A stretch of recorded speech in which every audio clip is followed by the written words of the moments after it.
हम पहुंच चुके थे एक अनजान देश में, अनजान शहर में, खौफनाक इलाके में और एक खतरनाक ड्रैगन मेरी ओर बढ़ रहा था मुझे खाने के लिए। मेरी ओर बढ़ा और मैंने चुपके से उसको ध्वस्त किया और उसकी सवारी करने लगा। बोल बच्चे, क्या हाल है? देखो ड्रैगन का हाल। आगे से सोच समझ कर पंगा लेना बच्चे। देखा, मॉन्स्टर किलर हूँ मैं, मॉस्किटो किलर मत समझ लेना।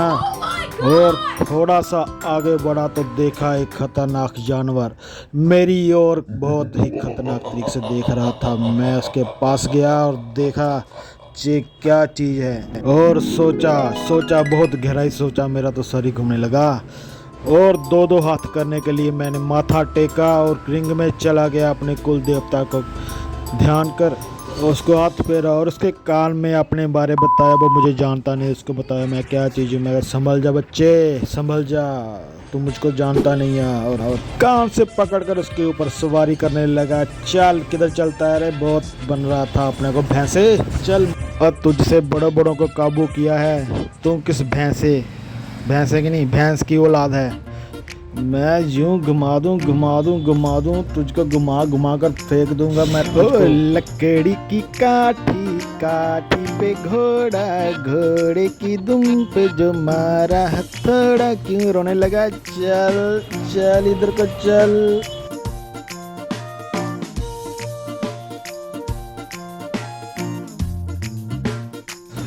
ऊपर नीचे ऊपर नीचे घूमो रे घुमा। और कितना घुमाएगा? बस कर शक्तिमान के बच्चे, और कितना घुमाएगा? सब कुछ गोल दिखने लगा है, दिमाग घूम रहा है। अभी तुझे बताता हूँ, थोड़ा सा रेस्ट कर लेता हूँ, आराम कर लूँ लम्बा पैकर, और तू बच गया। अभी नहीं तो तुझे मैं काट देता भैंसे। इस देश के रहने वाले लोग अपने घरों को छोड़कर जहां से जा चुके थे। Oh my God. क्योंकि यहाँ पर बड़ी मशीनें आ चुकी थी और मैं उस मशीन की सवारी करने के लिए अपने आप को हौसला दे रहा था। अंदर से मैं नहीं डर रहा था, क्योंकि इस मशीन से मुझे डर नहीं लगता। मुझे अपनी ओर आता देख ये मशीन कांपने लगी। ये सोचकर मेरी टांगें बिल्कुल स्थिर थी।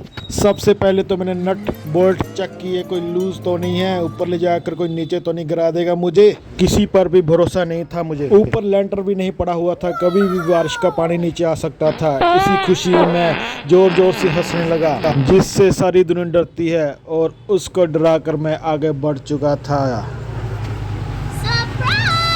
और मैंने देखा कार इसमें बच्चे गाड़ियां भगाई जा रहे थे। मेरा भी दिल कर रहा था मैं भी गाड़ियां भगाऊं, पर बच्चों ने मुझे धक्का देकर साइड में किया। कहते ताऊ चल साइड में खड़ा हो जा। और फिर मैं विशाल पर्वत देखा जिस पर परी चढ़ने की कोशिश कर रही थी। मैं भी चढ़ना चाहता था मगर विशाल इस पहाड़ पर परी बोली ताऊ साइड में होकर खड़े हो जाए, बच्चों का पहाड़ है, बड़े नहीं जहाँ चढ़ते। मैं कहा मैं भी तो बच्चा हूँ नन्हा सा, मुझे भी चढ़ना है अंकल, मुझे चढ़ने तो। मेरा दिल कितना खिलौने का इस पहाड़ पर चढ़ने को कर रहा था। और यूं ही देखते मेरी जेबें बिल्कुल खाली हो चुकी थी। मेरे पास पैसे बिल्कुल भी नहीं बचे थे और मैं लोगों के बच्चे चुरा कर उनको बेचने निकल पड़ा। कोई है जो इस बच्चे को लेना चाहेगा? बच्चे ले लो। है कोई भाई? है कोई? लोगों की इंसानियत मर चुकी थी। उन्होंने स्पाइडरमैन को ही बेचने के लिए लटका रखा था, और दुख की बात उसके बच्चों को ही पास में लटका रखा था बेचने के। ये सब देखकर बहुत जोरों से भूख लग गई और मैं एक 5 स्टार होटल में खाने के लिए चला गया, और मैंने बहुत ही खतरनाक और महंगे खाने का ऑर्डर दिया, जिसमें हीरे जवाहरात और मोती थे। एक और मैंने खतरनाक और प्यारे बच्चे को फिर से उठा लिया और उसके घर वाले मेरे पीछे भाग रहे थे, भागो। और इसी बीच मेरे अंदर का शिकारी भी जाग उठा। दूर गांव के लोग मेरे नाम से थर कांपते थे। वो मेरा नाम ही ठंड च लेंदे सीगे। मेरा इतना खौफ कि गोली भी डर के मारे बाहर नहीं निकल रही थी, कहीं छुप कर बैठ गई थी। ले पकड़ भाई इसको, नहीं तो मैं इसको गोली मार दूंगा, संभाल इसे।